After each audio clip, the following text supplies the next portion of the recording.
জনতা কলেজে এবার ভারতবর্ষের ৮০তম আমাদের স্বাধীনতা দিবস উপলক্ষে এবং বন্দে মাতরম যে আমাদের রাষ্ট্রীয় সঙ্গীত তার ১৫০ বছর পূর্তি উপলক্ষে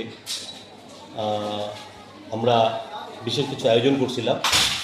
তার মধ্যে সকালেই আমরা যেটা করছি সেটা হয়েছে আপনার একটা বাইক র্যালি বের করছিলাম জাতীয় পতাকা নিয়ে। সব ছেলেমেয়েরা, বিশেষ করে যারা সরকারের বাণীকান্ত কাকতি অ্যাওয়ার্ড যারা ছেলেমেয়েরা পাইছে তারা তাদের স্কুটি এবং অন্যান্যরাও এই র্যালিতে অংশগ্রহণ করছে। এই র্যালি অংশগ্রহণ করার পরে আমরা আসাম সরকারের নির্দেশে বৃক্ষবন্ধু একটা অভিযান শুরু করছে।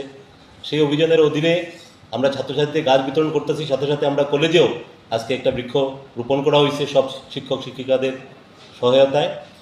এবং তারপরে আমরা বন্দে মাতরমের ১৫০ বছর পূর্তি উপলক্ষে আমরা মানব শৃঙ্খল বানাইয়া কলেজের রাস্তার সম্মুখে দুই দিকে দাঁড়ানোর উদ্দেশ্য হলো এই যে গানটা যখন আমরা গাই, এই গান যে চেতনার সৃষ্টি করে।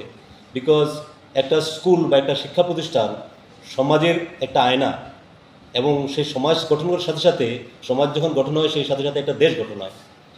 এবং স্কুল কলেজ থেকে ছেলেমেয়ে পড়াশোনা করে একটা ব্যক্তি, একটা শিক্ষিত ব্যক্তি তৈরি হয়। কিন্তু এই ধরনের যে অ্যাক্টিভিটি সেটা একটা নাগরিক গঠন করে।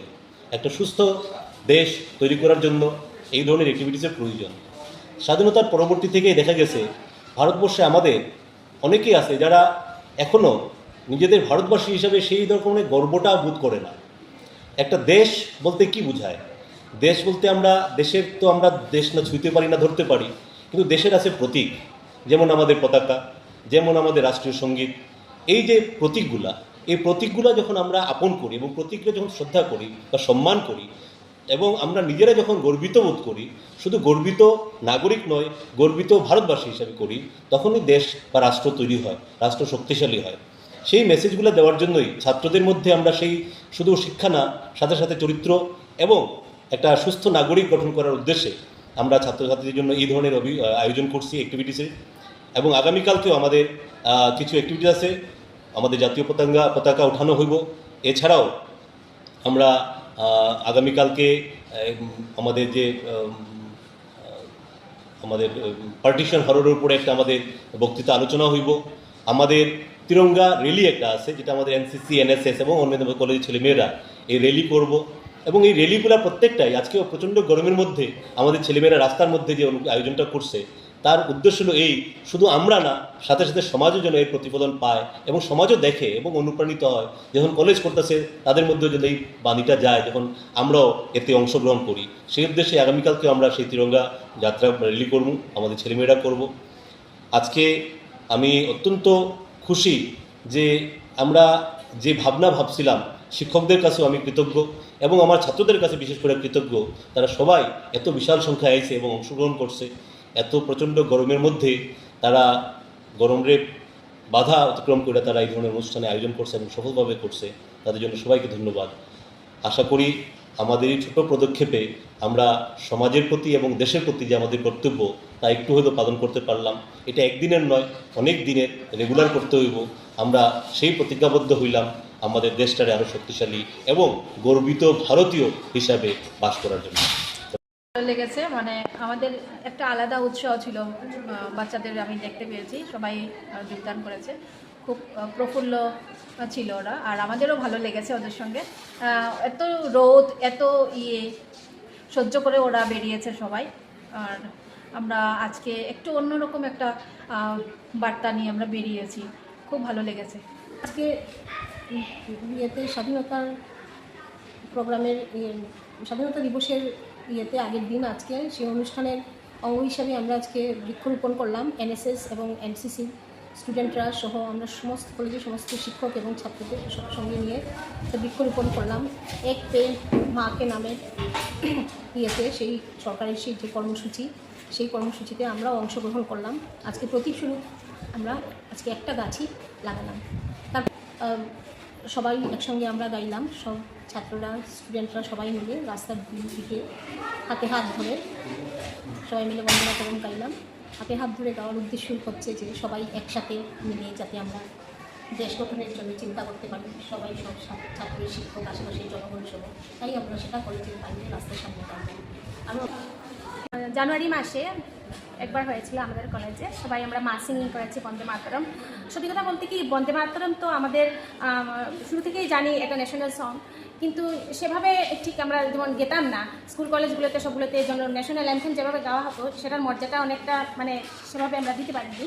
এখন এই গত হয়তো 1-1.5 বছর থেকে আবার যে মানে সরকারি প্রচেষ্টায় বন্দে মাতরমকে মানে গানটাকে যদি কেউ ভালো করে শুনে বুঝে তাহলে বুঝবে যে এখানে যে শব্দগুলো ইউজ করা হচ্ছে আর কি, সবগুলো ভারত মাতারই প্রতীক হিসেবে। কারণ আমরা ভারতীয় সংস্কৃতিতে আমরা যে ধনী সম্পদা, যে আমাদের ভারতবর্ষ সম্পদশালী হবে সেটা আমরা সবাই কল্পনা করি, যে ভারতবাসী হিসেবে ভারতবর্ষ শক্তিশালী হবে সেটা আমরা সবাই চাই মনে মনে ভারতীয় হিসেবে। তো সেখানে যে প্রতীকীগুলো রূপক অর্থে আমরা ভারত মাতাকেই কখনো দুর্গা বলছি, কখনো লক্ষ্মী বলছি, সেটা আসলে সেই প্রতীকী ম্যাটাফর যেটাকে বলে।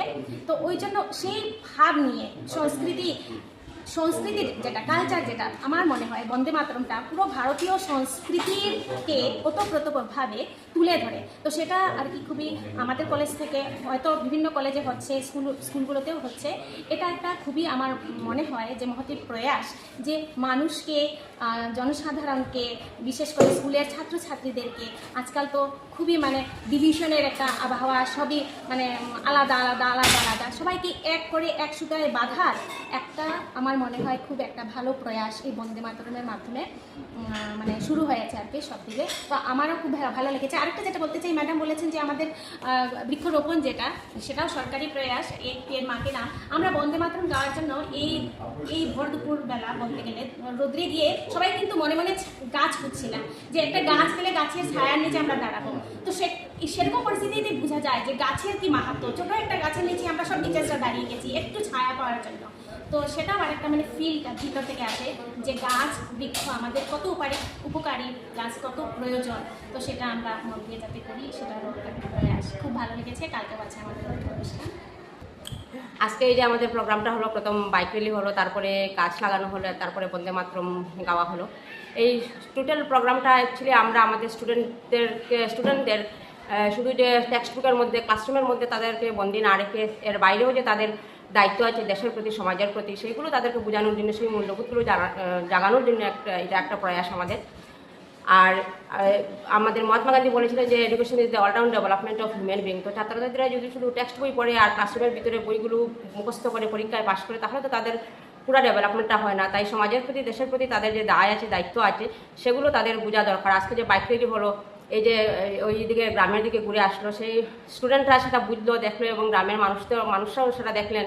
তো সেটা একটা সামাজিক দায়িত্ব পালন হলো। তারপরে আমরা যে বন্দে মাতরম সঙ্গীতটা হলো, গাছ লাগানো হলো, পরিবেশের প্রতি তাদের যে একটা দায় আছে, দায়িত্ব আছে, সেগুলো তাদের বোঝানো হলো। তো ওভারঅল প্রোগ্রাম যেগুলো ছিল আমাদের খুব ভালো হয়েছে এবং আমরা খুব খুশি, এবং আশা করি আমাদের স্টুডেন্টরাও সেগুলো এনজয় করেছে এবং সেটা থেকে তারা অনেক কিছু শিখে হয়েছে। তো এইগুলোই আমাদের আজকের প্রোগ্রাম ছিল। কালকেও আরও আছে, সেগুলো আমরা কালকে আবার শুরু করবো সকাল থেকে। বৃক্ষরোপণ একজনের প্রতি মাস্ট। বৃক্ষ ছাড়া মানুষ বাঁচতে পারবে না। অনেক কিছু অক্সিজেনের প্রয়োজন আছে। আজকেও অনুভব করছি যে যখন গ্রামে আমি নিজে যখন স্কুটি চালাইয়ে আসতেছে, একটা বৃক্ষের যে ছায়ায় যখন এখানে একটু থামানো হয়, তখন কত আরাম, খুবই ভালো লেগেছে। সেই জন্য প্রতিজন ছোটো হোক বড়ো হোক, একটা বৃক্ষ লাগাতেই হবে। এবং যাই হোক, এটা বার্থডেতে হোক বা অন্য কোনো দিনও, বৃক্ষ ছাড়া মানুষ বাঁচতে পারবে না।